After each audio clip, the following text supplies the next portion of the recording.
Network news અસલ ગુજરાતી મિજાજ। નમસ્કાર દર્શક મિત્રો, હું છું કૃતિ। સ્વાગત છે આપનું પાટનગર નેટવર્ક ન્યૂઝના સાયબરની દુનિયા શોમાં। હાલના દિવસોમાં સાયબર ફ્રોડનો શિકાર બનનારા લોકોની સંખ્યામાં વધારો નોંધાઈ રહ્યો છે। દરરોજ એવી ઘણી બધી સાયબર ક્રાઇમની ઘટનાઓ પણ સામે આવી રહી છે। અલગ અલગ પ્રકારની તરકીબો અજમાવીને સાયબર ગઠિયાઓ લોકોને પોતાનો શિકાર બનાવી રહ્યા છે। ત્યારે આવી ઘટનાઓથી બચવા માટે સૌથી પહેલા તો તમારે સાયબરની માયાજાળ વિશે પણ જાણવું ખૂબ જ જરૂરી છે। સાયબર ક્રાઇમનો શિકાર બનો તેનાથી કેવી રીતે બચી શકાય અને હાલમાં વડોદરાની સિનિયર સિટીઝન મહિલાની સાથે છેતરપિંડીની ઘટના પણ સામે આવી રહી છે। આ મહિલાએ 30 લાખની 3 એફડી તોડાવીને 1000 કરોડના ફ્રોડમાં મહિલાના ખાતાનો ઉપયોગ થયો હોવાનું કહીને ડરાવીને પોતાની જાળમાં ફસાવી। તો આ અંગે બચવા વધુ જાણકારી આપવા માટે ફરી એકવાર આપણી સાથે જોડાઈ ચૂક્યા છે માનસીબેન શાહ। આપનું સ્વાગત છે પાટનગર નેટવર્ક ન્યૂઝમાં। નમસ્કાર દર્શક મિત્રો, અત્યારે રોજબરોજ ન્યૂઝમાં આવે છે કે ડિજિટલ અરેસ્ટનો ભોગ ઘણા લોકો બનતા રહે છે। આખા ગુજરાતમાં અને આખા ઇન્ડિયામાં સાયબર ક્રાઇમ દિવસે ને દિવસે વધતો જાય છે। તો અત્યારે એક અહેવાલ મુજબ વડોદરામાં પણ આ રીતેનું સાયબર ફ્રોડ બહાર આવ્યું છે। તો એ સિનિયર સિટીઝન મહિલા પાસે એ લોકોએ જે સાયબર માફિયાએ 60 લાખ રૂપિયા પડાવી લીધા અને એ લોકોને મતલબ જે એ લોકોએ એને વિશ્વાસમાં લઈને અંધેરી પોલીસ સ્ટેશન અને એમના ઈડીના નામે એ લોકોએ કોન્ફિડેન્શિયલ અગ્રીમેન્ટ પણ એ મહિલા પાસે સાઇન કરાવ્યો હતો અને મહિલા જે બેંકમાં મતલબ જઈને પોતાના આરટીજીએસ થી એ મતલબ સાયબર માફિયાઓના અકાઉન્ટમાં એમણે પૈસા ટ્રાન્સફર કર્યા। પણ ચોંકાવનારી વાત એ છે કે મહિલાનો પોતાનો પુત્ર આઈટી કંપનીમાં સારા હોદ્દા પર કામ કરતો હતો, છતાં પણ એને કોઈ પણ જાણ બહાર વગર આ ડિજિટલ અરેસ્ટ આ લોકોએ જે સાયબર માફિયાઓએ આચર્યું છે। તો એને લીધે અત્યારે વાત એ છે કે એ લોકોએ આ વસ્તુ જે કઈ રીતે મતલબ એ લોકોએ આ કરી છે। તો હવે એવું છે કે આ મહિલા છે વડોદરાના માંજલપુર વિસ્તારમાં રહી છે અને એ લોકોએ ઓનલાઈન ઠગોએ એ લોકો મહિલાઓને એમ કીધું હતું કે તમારો નામે પહેલા તો એક ફોન આવ્યો હતો રોહન શર્માના નામે અને એ મહિલાને 900 થી 1000 કરોડના ફ્રોડ કેસમાં એમણે એમ કીધું કે તમારા અકાઉન્ટનો ઉપયોગ થયો છે અને તમારા અકાઉન્ટમાંથી 7 કરોડ રૂપિયા ઉપાડવામાં આવ્યા છે। હવે એ 7 કરોડ રૂપિયા ઉપાડવામાં આવ્યા છે એમ કહીને એ લોકોએ જે ડિજિટલ મતલબ મહિલાને વિડીયો કોલ પર આવવાનું કીધું અને પછી મહિલાએ એમની પાસે પુરાવા માંગ્યા કે ભાઈ મતલબ તમે સાબિતી આપો કે આ રીતે તો કારણ કે મારો અકાઉન્ટ કોઈ પણ મતલબ કશી પણ જગ્યાએ લિંક નથી। તો આ લોકોએ શું કર્યું કે ઈડીના જે ડિરેક્ટર છે એમનું નામ વિક્રમસિંહ રાજપૂત છે, એમની સાથે પણ આ મહિલાની વાત કરાવી હતી અને વિક્રમસિંહ એ પ્રોસિક્યુટર નીરજ કુમાર સાથે પણ એ મહિલાની વાત કરાવી અને પછી કોન્ફિડન્શિયલ એગ્રીમેન્ટ સાઇન કરાવ્યો। એટલે મહિલાને એ લોકોએ પહેલા તો પોતે એકદમ વ્યવસ્થિત રીતે વિશ્વાસમાં લીધી અને પછી મહિલાએ કીધું કે મને બીજે દિવસે મારા બેંક અકાઉન્ટની અને એફડીની માહિતી એ લોકોએ માંગી હતી કે તમે તમારી બધા જ બેંકના અને તમારા એફડીના અને તમારા મતલબ ફાઇનાન્શિયલ જેટલા પણ ડોક્યુમેન્ટ્સ છે એની અમને તમે માહિતી આપશો તો અમે તમને આ કેસમાંથી બચાવી લઈશું।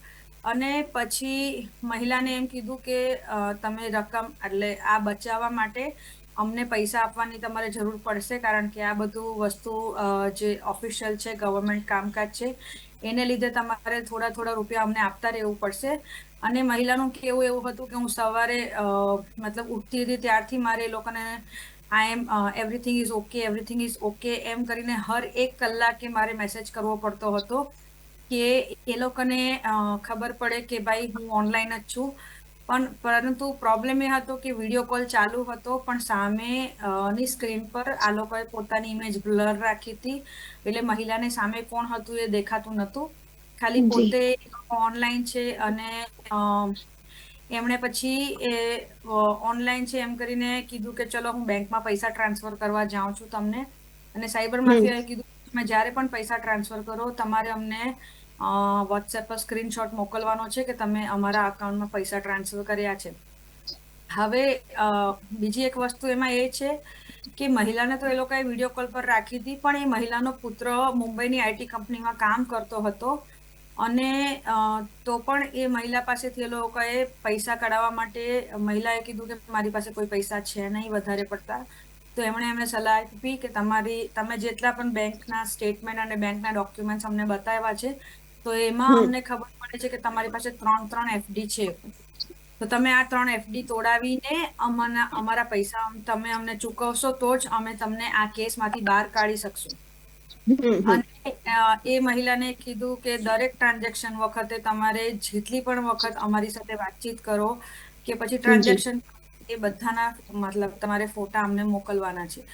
પરંતુ પ્રોબ્લેમ એ છે કે મહિલાએ પોતાના દીકરાને આ વાતની જાણ ના થવા દીધી અને આ રીતે એ લોકોની સાથે જે ક્રાઇમ બન્યો એમાં હવે વસ્તુ એ છે કે જો મહિલાએ સાવચેતી માટે પોતાના પુત્રને વાત કરી હોતે કાં તો પછી સાયબર ક્રાઇમમાં જઈને ફરિયાદ કરી હોતે તો આ વસ્તુ પણ આ લોકોએ જે મહિલાને વિશ્વાસમાં લીધી અને મહિલાને એ લોકોએ કાયદાકીય રૂપે જે પ્રોસ્ટિક્યુટર સાથે વાત કરાવી પ્લસ વિક્રમસિંહ સાથે વાત કરાવી તો એ રીતે મહિલાને થોડો વિશ્વાસ આવ્યો કે ના આ બધું સાચું છે અને મહિલાએ કાયદાને માન આપીને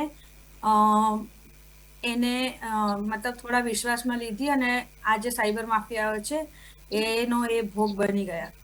હવે આ વસ્તુ 3 દિવસમાં મહિલાએ જે 60.35 લાખ રૂપિયા ટ્રાન્સફર કર્યા હતા જેમાં એમણે 23મી ઓક્ટોબરે રૂપિયા 1.80 લાખ આપ્યા હતા. 24મી ઓક્ટોબરે યુનિયન બેંકમાંથી 26 લાખ રૂપિયાની એમણે ઉપાડ્યા હતા અને એસબીઆઈ માંથી જે એમનું હતું એમાં એમણે 5.55 લાખ રૂપિયા અને 25મી તારીખે એ મહિલા યુનિયન બેંકમાંથી 27 લાખ રૂપિયા ટ્રાન્સફર કર્યા હતા. તો આ રીતે એમને આટલા દિવસ સુધી એમણે ડિજિટલ અરેસ્ટ મતલબ કે ઘરમાં બેસાડીને રાખ્યા હતા, વિડીયો કોલ પર ઓનલાઈન રાખ્યા હતા અને જ્યાં સુધી એ લોકોએ પોતાના 60 લાખ રૂપિયા નહીં મળ્યા ત્યાં સુધી 3 થી 4 દિવસ સુધી આ મહિલા મતલબ આનો ભોગ બનતી રહી. અને આવો જ વડોદરામાં જે બીજો બાર આવ્યો છે એ જ 2-3 દિવસની અંદર કે માંજલપુરમાં બ્રાઇટ સ્કૂલ છે ત્યાં એક સિનિયર સિટીઝન રહે છે એનું નામ નીલાબેન ઠક્કર છે. તો એ રીતે એમની સાથે પણ આ જ રીતે એક ડિજિટલ અરેસ્ટ થયો છે.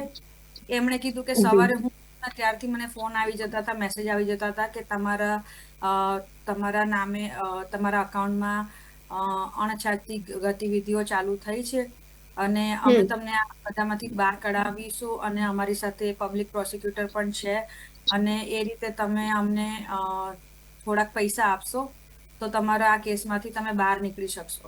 તો આ રીતે મતલબ છેલ્લા તમે 2-3 અઠવાડિયાની વાત લઈ લો તો વડોદરામાં એ ઘટના બની છે. પછી 1.15 કરોડના ડિજિટલ અરેસ્ટ કેસમાં યશ બેંકના પણ 5 કર્મચારીઓ ઝડપાયા હતા.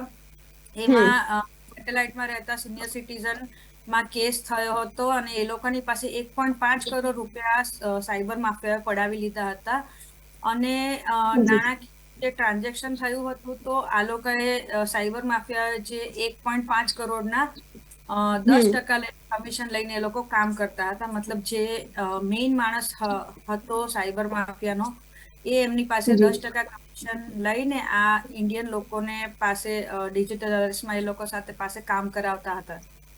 હવે બીજી એક ઘટનામાં એવું છે કે સુરતમાં 90 વર્ષનો એક વૃદ્ધ હતો એમની પાસે એમણે 15 દિવસ સુધી એમને ડિજિટલી રાખી ઓનલાઈન રાખીને અને એ વૃદ્ધ પાસે પણ એ લોકોએ પણ બીજા 1.25 કરોડ રૂપિયા પડાવ્યા હતા. તો સુરતમાં વડોદરામાં હમણાં ઘણી બધી ડિજિટલ ઘટનાઓ બહાર આવે છે. હવે એમાં પ્રોબ્લેમ એ કે આ લોકો સિનિયર સિટીઝનને ટાર્ગેટ કરે છે બીકોઝ કે સિનિયર સિટીઝનની પાસે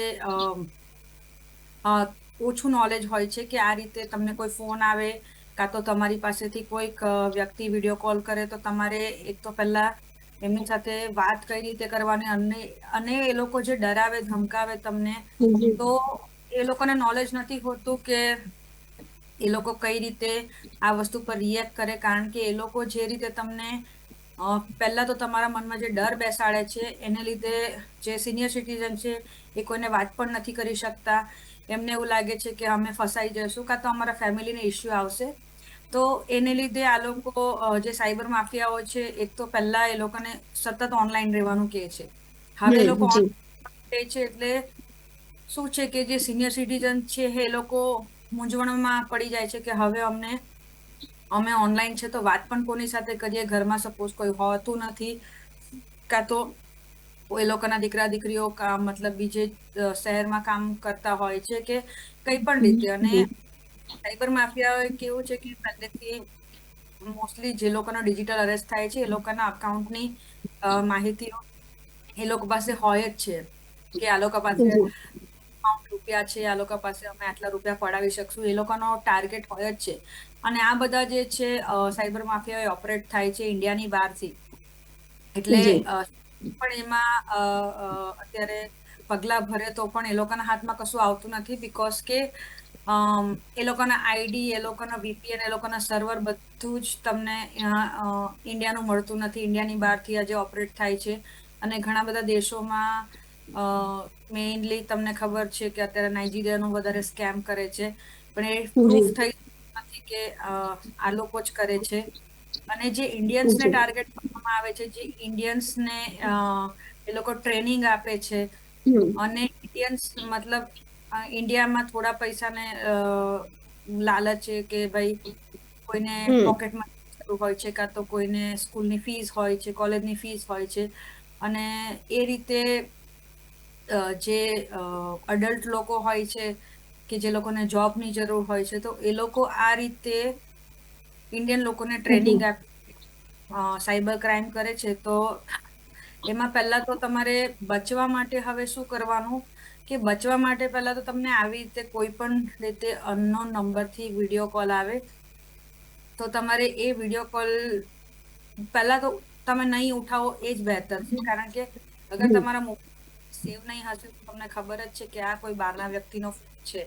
હવે જી તમે કોઈ વસ્તુને સપોઝ કે નોર્મલ ફોન છે તો તેમાં તમે ટ્રુ કોલરમાં નંબર ચેક કરી શકો છો કે કોનું નામ ડિસ્પ્લે થાય છે, સ્પેમ કોલ, એ રીતે તમે એ લોકોની ચકાસણી કરો શકો છો. પછી તમને આ રીતે કોઈક માહિતી આપે કે ભાઈ તમારા અકાઉન્ટના સપોઝ કે તમારું નામે પાર્સલ આવ્યું છે અને કસ્ટમમાં ફસાઈ ગયું છે, કાં તો હું એક ગવર્મેન્ટ અધિકારી બોલું છું કે સરકારી કર્મચારીના નામે, કાં તો તમને આર્મીના ઓફિસરના નામે જે પણ ફોન આવતા હોય, તો પહેલા તો તમે મતલબ કે એ લોકોનો જે આઈડી હોય છે તમે એ તપાસ કરીને ટ્રાય કરો કે ખરેખર એ લોકો સરકારી અધિકારી હોય છે કે પછી તમને ખાલી એ નામના લઈને તમને એ લોકો ઠગવાની ટ્રાય કરે છે. ઇવન ટ્રુ કોલરમાં પણ એ લોકોએ ડમી નેમ નાખ્યું હોય છે કે ભાઈ ex government employ whatever. તો એ રીતે તમે ચકાસી શકો છો કે તમે આ રીતે તમને કોઈ અનનોન કોલથી અનનોન નંબરથી કોલ આવે. જી જી એ વસ્તુ કે તમને આવી રીતે જી ડિજિટલ જી જી જી ડિજિટલ અરેસ્ટથી બચવા માટે શું કરવું જોઈએ એના વિશે પણ આપણે વાત કરી, પરંતુ અત્યારે વિડીયો કોલ પણ બહુ આવી રહ્યા છે. એના વિશે વાત કરી તો એના વિશે વિગતવાર વાત કરીએ આપણે કે મળતી માહિતી મુજબ આ ગુનેગારો મોટા ભાગે પોલીસનો યુનિફોર્મ પહેરે છે અને વિડીયો કોલ દ્વારા લોકોને છેતરી રહ્યા છે. અને મોટાભાગની છેતરપિંડી પોલીસનો યુનિફોર્મ કરીને, તો આ ઠગારાઓ જે છે એને આપણે કેવી રીતે ઓળખીને આગળની કાર્યવાહી કરી શકીએ? જી તો હવે એ વસ્તુ જે છે કે હા, એ લોકો નકલી પોલીસનો યુનિફોર્મ પહેરીને તમારી સામે બેસે છે. તમને એ લોકો પાછળ પણ પોલીસ સ્ટેશનનું મતલબ બેકગ્રાઉન્ડ હોય છે, એટલે તમને ખ્યાલ આવી જાય છે. મતલબ તમને એ લોકો કોન્ફિડન્સમાં લે છે કે ડેફિનેટલી પોલીસનો એક અધિકારી બોલે છે. પરંતુ જી અગર તમારા ખાતામાંથી કાં તો તમે કોઈક ગુનો કર્યો નથી, કાં તો તમને કોઈક ડર નથી કે ભાઈ મેં એવો કશો ગુનો નથી કર્યો, મેં એવી પાસે એવી રીતે કોઈ પાર્સલ નથી મંગાવ્યું, કે મેં એવી રીતે કોઈની સાથે ઠગાઈ નથી કરી, છેતરપિંડી નથી કરી, તો તમારે આવી રીતે કોઈ જગ્યાએ ડરવાની જરૂરત નથી. કારણ કે મને ખબર છે કે હું સેફ છું. અને જી મારા ઘરવાળામાંથી પણ અગર તમારા કોઈ છોકરા છોકરી કે મતલબ તમને ખબર જ છે કે અગર મારા અકાઉન્ટમાંથી એવી રીતે કોઈ ટ્રાન્ઝેક્શન થયું નથી તો તમારે ડરવાની પહેલા તો જરૂર છે નહીં. અગર આ રીતે કોઈ પોલીસ અધિકારી ફોન પણ આવે તો તમે તમારા નજીકના પોલીસ સ્ટેશનમાં ફોન કરો 100 નંબર પર, કાં તો તમે પોલીસ સ્ટેશનમાં નજીકના પોલીસ સ્ટેશનમાં રૂબરૂ જઈને પૂછો કે ભાઈ આ વસ્તુ છે, આ રીતે પોલીસનો ફોન આવે છે, આ રીતે પોલીસનું નામ પોતે કહે છે, તો આ વસ્તુ તમે ચકાસણી કરી શકો. કારણ કે સપોઝ એક્ઝામ્પલ મુંબઈથી ફોન આવે પોલીસ અધિકારીનો, તો ગુજરાતથી ફોન લોકો પૂછી જ શકે છે કે આ નામનો વ્યક્તિ તમારા કોઈ પોલીસ ડિપાર્ટમેન્ટમાં કામ કરે છે, નથી કરતો. એટલે તમે આ વસ્તુ સપોઝ તમે ડિજિટલ પર અરેસ્ટ પર એટલે ઓનલાઈન એ લોકોની સાથે હોવ છો તો ડેફિનેટલી તમે એ વસ્તુ મતલબ રૂબરૂ પોલીસ સ્ટેશનમાં નથી જઈ શકતા. પણ સપોઝ તમે કોઈ ઘરમાં બીજો ફોન હોય કાં તો આજુબાજુવાળાનો ફોન લઈને પણ તમે 100 નંબર પર ડાયલ કરો તો પોલીસ માહિતી આપે જ છે. પ્લસ તમને સાયબર ક્રાઇમની કમ્પ્લેન નોંધાવવા માટે પણ 1930 નંબર પર કોલ કરી શકો છો કે ભાઈ મને આ રીતે ફોન આવે છે, મને આશંકા જાગી છે કે આ વસ્તુ મારી સાથે ઠગાઈ થઈ રહી છે. અને જે નોર્મલી અત્યારે ઘણું ચાલે છે કે ભાઈ તમારા નામે કંબોડિયાથી પાર્સલ આવ્યું છે કે ચાઇનાથી પાર્સલ આવ્યું છે. હવે તમે કોઈ વસ્તુ મંગાવી જ નથી તો તમારા નામે પાર્સલ તો પહેલા કઈ રીતે આવી શકે, એ વસ્તુનો ક્વેશ્ચન તમારા મનમાં પેદા થાય તો તમારે તરત જ આ વસ્તુની જાણ તમારા કાં તો નજીકના લોકોને કરો, કાં તો પોલીસને સંપર્ક કરો કે કશું પણ.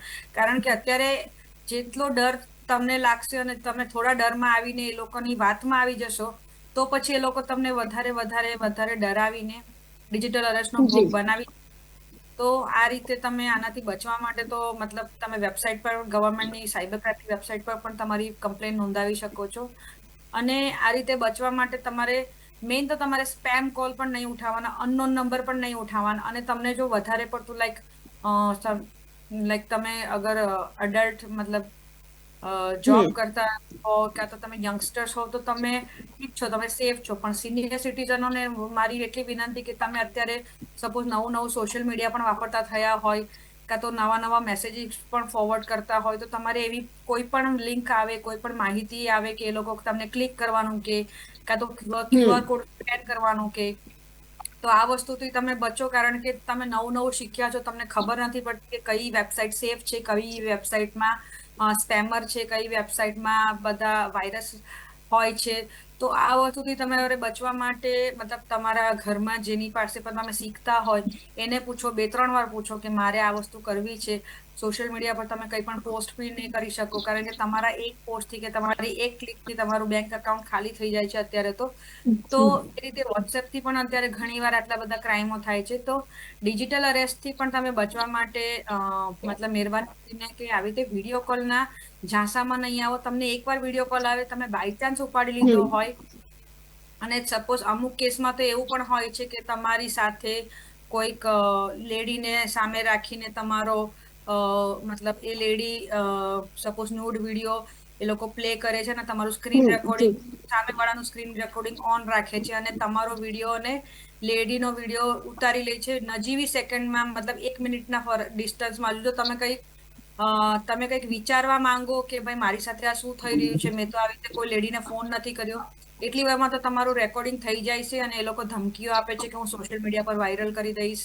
અને આ રીતે જે ધમકીઓ મળે છે એનીથી પણ તમારે બચવા માટે એ વસ્તુ કરવાની છે કે પહેલા તો જે લોકો સ્પેમર છે એ લોકો સોશિયલ મીડિયા પર અગર ધમકી આપવાની વાત કરે કે હું યુટ્યુબ પર વાયરલ કરી દઈશ, સપોઝ હવે યુટ્યુબ પર વાયરલ કરવા માટે એ લોકોની પાસે એ લોકોના અકાઉન્ટમાં ફોલોઅર્સ હોતા નથી બીકોઝ એ લોકો ફેક છે, એ લોકો સ્પેમર છે.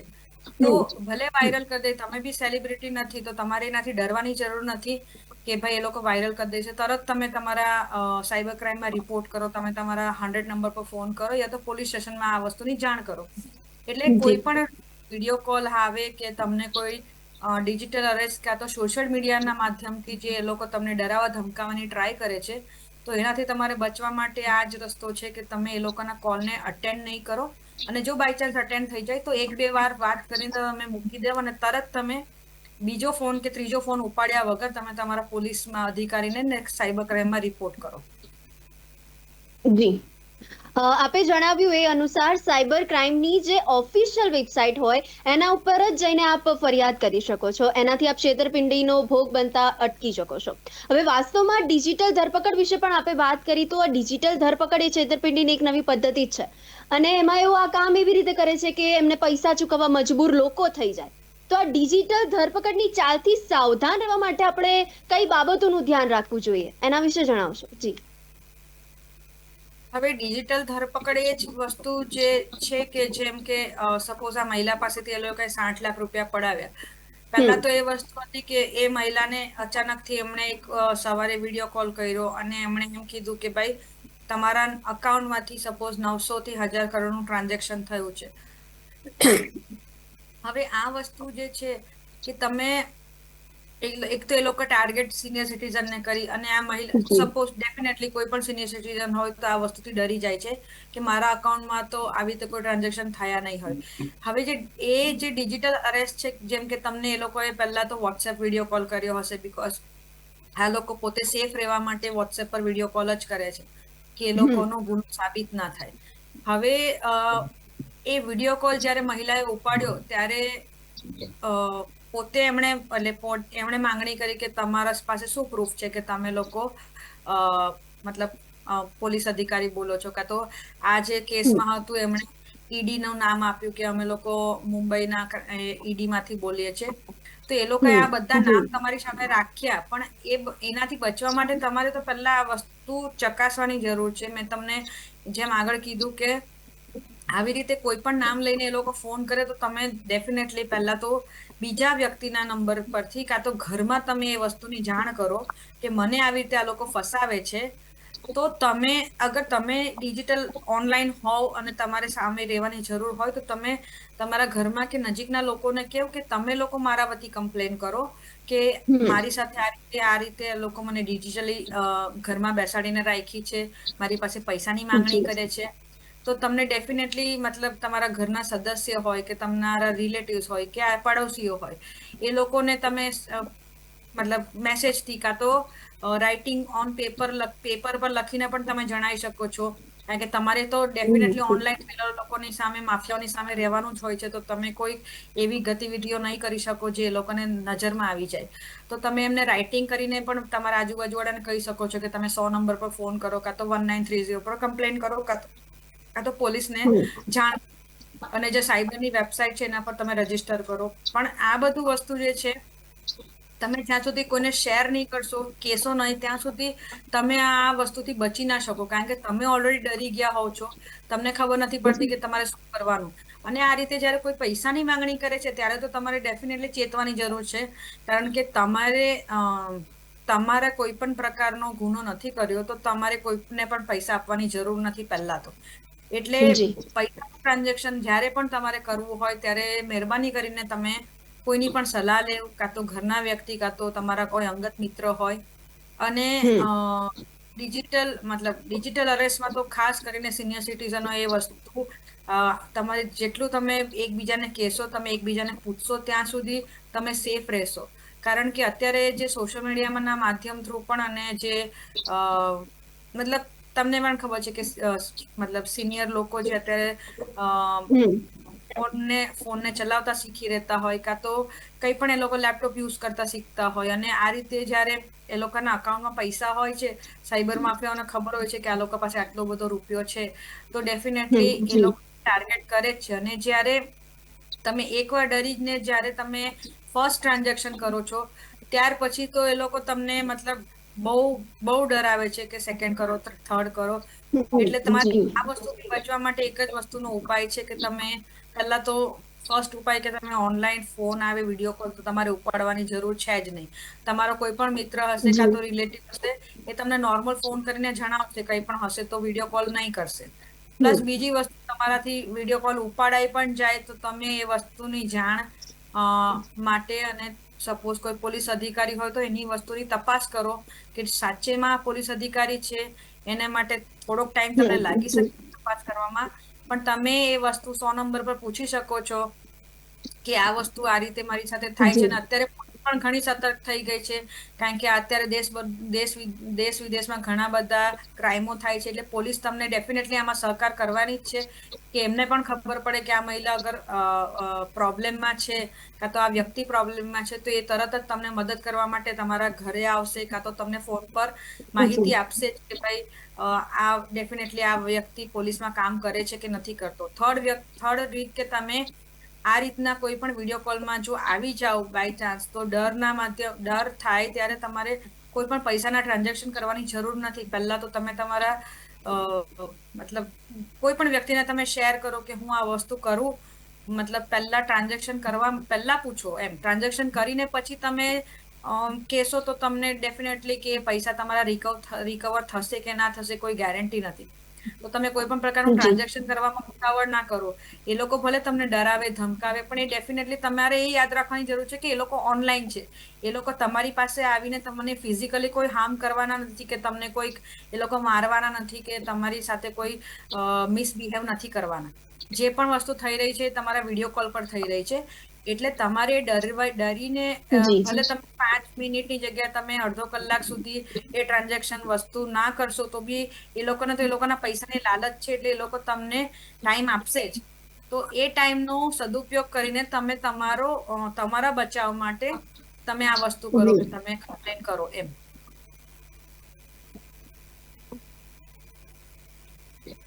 જી, આપણે કહ્યું એ પ્રમાણે કે અત્યારે સિનિયર સિટીઝન આ સાયબર ફ્રોડનો ભોગ બની રહ્યા છે, અને ગુજરાતમાં વાત કરીએ તો છેલ્લા 4 વર્ષમાં સાયબર ફ્રોડના અંદાજિત 17,460 કેસ પણ નોંધાઈ ચૂક્યા છે.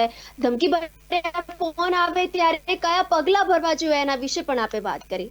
તો હવે દર્શક મિત્રો, મોબાઈલ, ઇન્ટરનેટ અને સોશિયલ મીડિયાના યુગમાં લોકોની સાથે ગુનેગારો પણ હાઈટેક બની રહ્યા છે.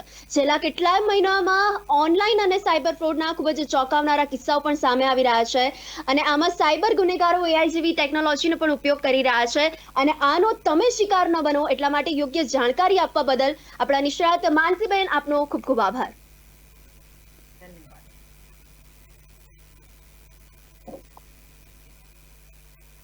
દર્શક મિત્રો, સાવધાન રહો, સતર્ક રહો. આજ સંદેશની સાથે ફરી મળીશું ન્યૂઝના સાયબરની દુનિયા શોમાં. ત્યાં સુધી નમસ્કાર.